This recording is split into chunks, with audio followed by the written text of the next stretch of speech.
il existe un virus appelé ID7 ou yeux rouges, qui se propage à travers le monde. Ce virus augmente les niveaux d'hormones de stress, bloque les chemins neuronaux et réduit les inhibitions. Cela amène les gens à agir de manière impulsive, les obligeant à faire des choses coquines ou violentes sans s'en soucier. Le premier cas signalé des ID7 s'est produit il y a 18 mois dans l'Iowa lorsqu'une personne a tué un collègue en le poignardant à plusieurs reprises au visage. Depuis lors, plus d'1 millier d'épidémies ont été découvertes dans le monde entier, mais les organisations de santé promettent que les quarantaines obligatoires élimineront le virus d'ici la fin de l'année. Il a été découvert que le virus ne tue pas les gens, mais que les personnes infectées ou, plus rouges, le feront. Étant donné que le virus fait perdre le contrôle aux gens, Derek devient le premier avocat à utiliser ID7 comme argument pour sauver un client infecté de la prison après avoir assassiné un collègue. Lorsque Derek a rejoint un cabinet d'avocats, il était idéaliste et plein d'espoir pour l'avenir. Cependant, l'environnement de travail vicieux l'a forcé à devenir un autre avocat malhonnête afin de survivre et de gravir les échelons de l'entreprise. Sa tactique virale pour gagner une affaire de meurtre lui a valu une assez bonne promotion, mais il a perdu tout sentiment de soi.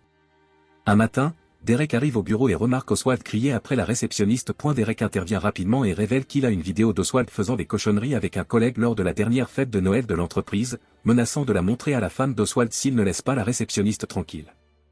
Oswald est effectivement humilié et s'en va. Ensuite Derek se rend à son bureau et se met en colère quand il découvre que sa tasse préférée a disparu, alors il demande à son assistant de la retrouver. Au lieu de cela, son assistant lui dit qu'il a un appel important. Derek répond au téléphone et se met encore plus en colère lorsqu'il entend sa sœur qui veut que Derek vienne à son anniversaire et lui rappelle son passe-temps de peinture. Derek refuse les deux propositions, sans vergogne, affirmant que son travail est plus important. Ensuite, Derek a rendez-vous avec Mélanie, une cliente qui a besoin d'une prolongation de prêt pour payer sa dette en souffrance. Malheureusement, la personne en charge du dossier de Mélanie est Irène, l'une des associées du cabinet. Derek n'a aucune chance d'influencer ses décisions et à la place, il appelle la sécurité pour escorter Mélanie. Après le départ de Mélanie, Derek boit de l'eau sans savoir que le virus l'atteint maintenant. Quelques instants plus tard, le réceptionniste dit à Derek que leur patron John et son bras droit Kara ont dit que Derek avait gâché l'affaire Vanda Corporation. Cela met Derek en colère puisque Vanda Corp n'est pas son client, alors il se précipite pour obtenir une explication. Pendant ce temps Oswald continue de surveiller la réceptionniste Jenny tout en se grattant les yeux rouges. Derek monte dans l'ascenseur et demande un code d'accès pour voir Kara, la directrice des opérations. Tout le monde l'appelle « la sirène » parce qu'elle s'est frayé un chemin jusqu'à l'oreille de John. Lorsqu'il arrive à son bureau, Derek est encore plus en colère car il voit que Kara a pris sa tasse. Derek accuse Kara de l'avoir piégée pour qu'il prenne la responsabilité d'elle, mais Kara sort un dossier qui prouve que Vanda Corp est son client. Ils ne parviennent pas à parvenir à un accord, alors il décide de demander à John, s'insultant pendant tout le trajet en ascenseur. Dans le bureau de John, Derek explique le problème et souligne que la même chose se produit à chaque fois que Kara échoue dans une affaire, elle devrait donc être licenciée pour être le dénominateur commun. John trouve le point de Derek intéressant et lui demande d'attendre dehors pendant qu'il discute avec Kara. Perdant espoir, Derek va voir son ami et collègue Ewan, qui pense que Derek a aggravé les choses en allant voir John au lieu de penser à un plan. Leur conversation est soudainement interrompue par Kara, qui dit à Derek qu'il est viré. La fureur de Derek grandit, d'autant plus qu'il sait que Kara a fait des bêtises avec John pour le garder à ses côtés. Il annonce qu'il portera son cas devant le comité, également connu sous le nom de The Nine, et exige qu'on lui rende sa tasse, mais Kara se moque de lui en se frottant les yeux rouges. Bientôt, le conseil d'administration officialise le licenciement de Derek et Derek reçoit la visite du responsable des ressources humaines Lester, également connu sous le nom de « Le Faucheur ». Il demande à Derek de signer un document déclarant qu'il assume la responsabilité de l'affaire Vanda Corp, offrant une énorme somme d'argent supplémentaire comme indemnité de départ. Tout en se frottant les yeux rouges, Derek refuse l'offre car cela ruinerait sa carrière et il pourrait même être radié du barreau. Lester s'en fiche du tout et appelle rapidement la sécurité pour escorter Derek. À ce moment-là, des agents du CDC et une équipe encerclent le bâtiment, annonçant que l'entreprise est désormais en quarantaine car le virus a été détecté à l'intérieur. Derek regarde comment tout le monde commence à paniquer dans le hall pendant que le conseil d'administration parle au chef d'équipe du CDC, qui explique qu'il libère un neutralisant dans le système de ventilation du bâtiment qui éliminera le virus en 8 heures. Le leader leur rappelle que chacun doit faire de son mieux pour rester calme, sinon les choses vont devenir violentes très rapidement. Cependant, la principale préoccupation du conseil d'administration est que leurs employés ne travailleront pas pendant 8 heures et que cela leur coûtera de l'argent. John frappe furieusement la table avec un club de golf et annonce que toute personne qui tentera d'éviter de travailler sera licenciée. En bas, la frustration d'Oswald est rapidement renforcée par le virus et il attaque Derek, qui le perd rapidement aussi et poignarde le pied d'Oswald avant qu'il ne commence à le battre. Ewan se précipite pour le calmer et après que Derek ait frappé un autre gars au hasard, Ewan le pousse contre le mur et lui conseille de se cacher dans son bureau jusqu'à ce que le virus ait disparu. Derek fait semblant d'être d'accord mais dès qu'Ewan se retourne, Derek court vers l'ascenseur, ignorant tout le chaos qui se forme dans chaque coin du bureau. Cela ne fait que quelques minutes, mais les gens deviennent déjà incroyablement violents et crient pour les choses les plus stupides. Derek demande à l'opérateur de l'ascenseur de l'emmener au bureau du conseil d'administration, mais l'opérateur a reçu des ordres stricts et lui donne un code différent. Soudain, Derek est déposé dans un étage abandonné et est retrouvé par l'équipe d'hommes de main personnelle de John dirigée par Colton, également connu sous le nom de « Le Taureau ». Colton prend le téléphone de Derek et lui donne quelques coups de poing avant d'appeler John, qui commence à se moquer de Derek quand il dit qu'il veut seulement récupérer son travail.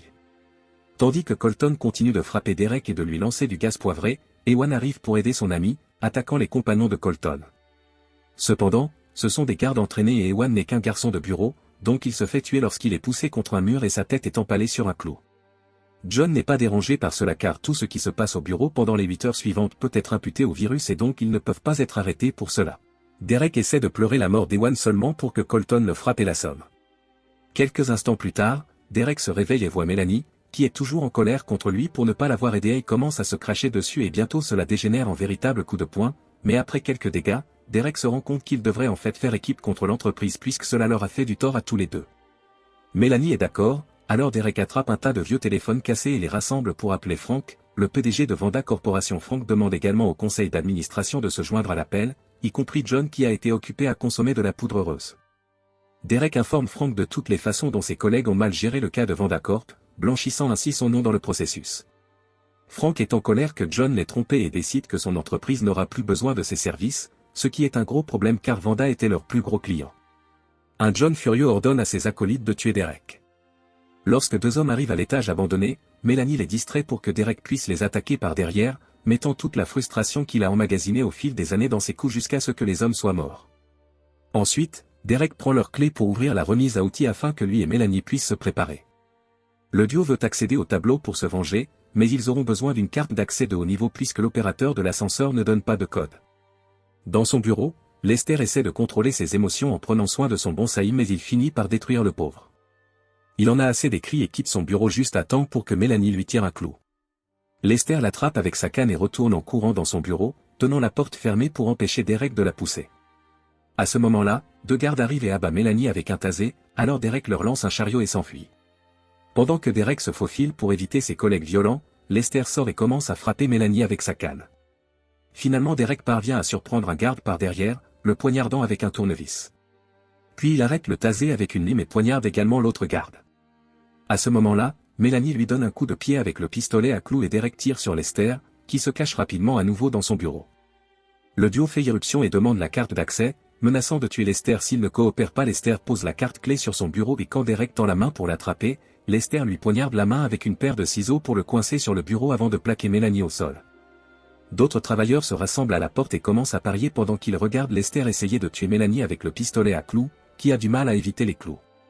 Derek lui rappelle qu'elle a aussi une scie et Melanie l'utilise immédiatement pour attaquer Lester, le tuant.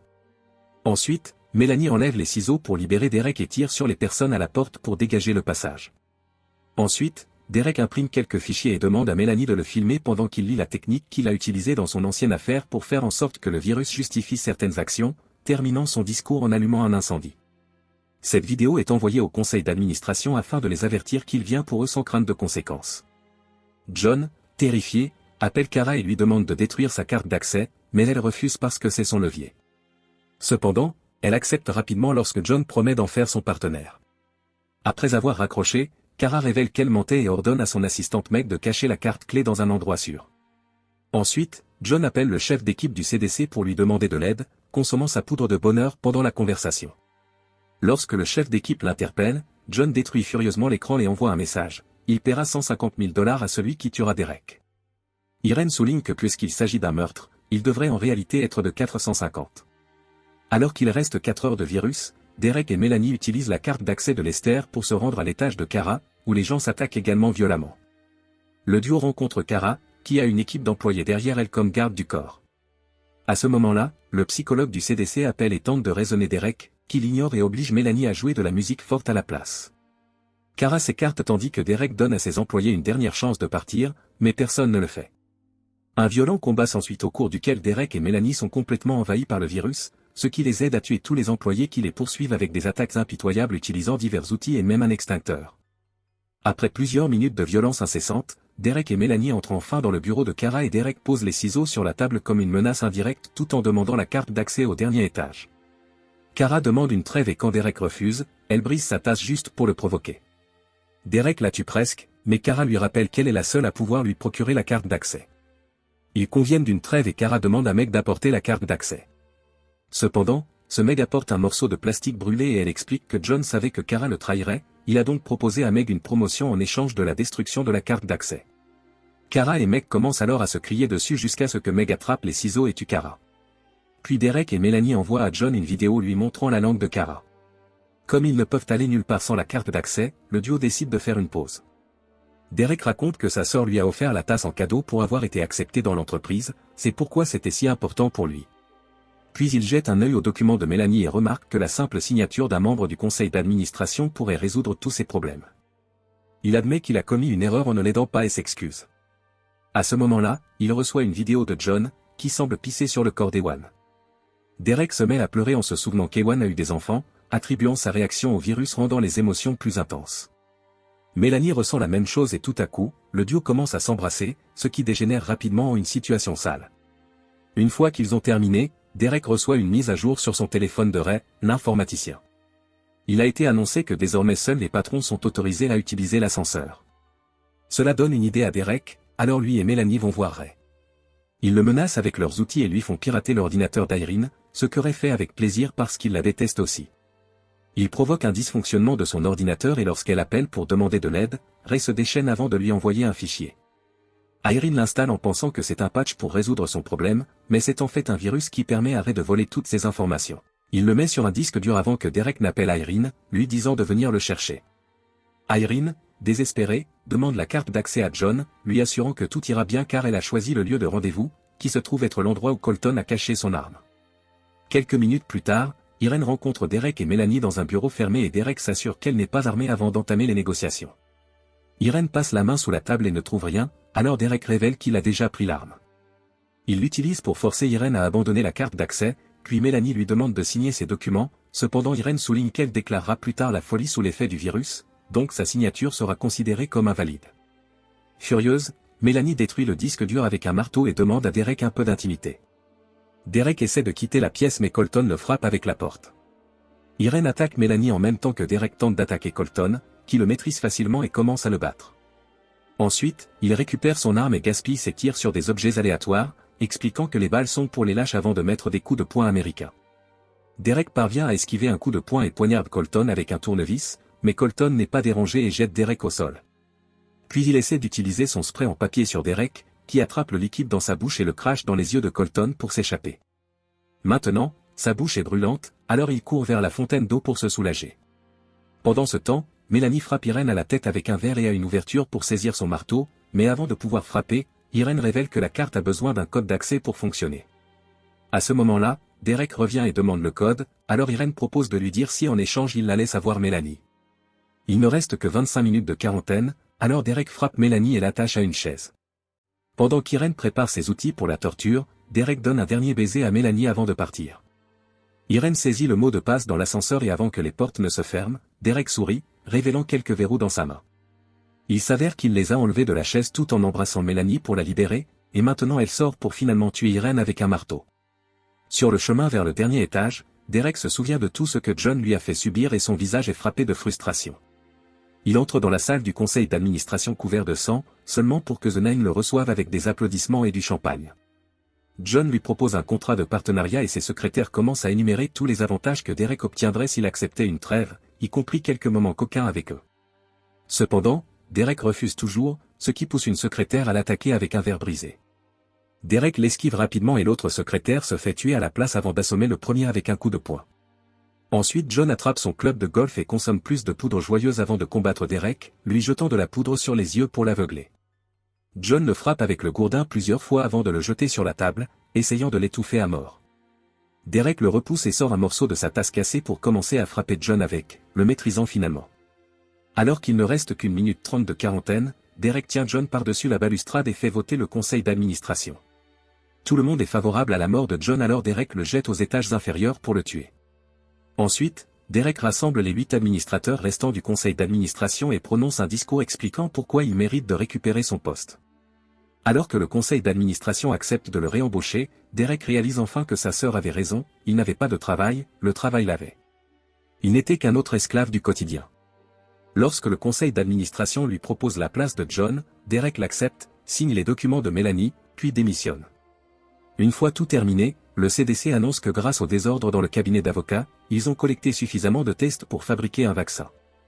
Derek commence à passer son temps à peindre, et une grande partie de ses œuvres montre l'expérience qu'il a vécue. Mélanie sort avec lui et assiste même au cours de peinture avec lui. C'est la fin de la vidéo, n'oubliez pas de vous abonner pour avoir plus de vidéos comme celle-ci. Merci d'avoir regardé.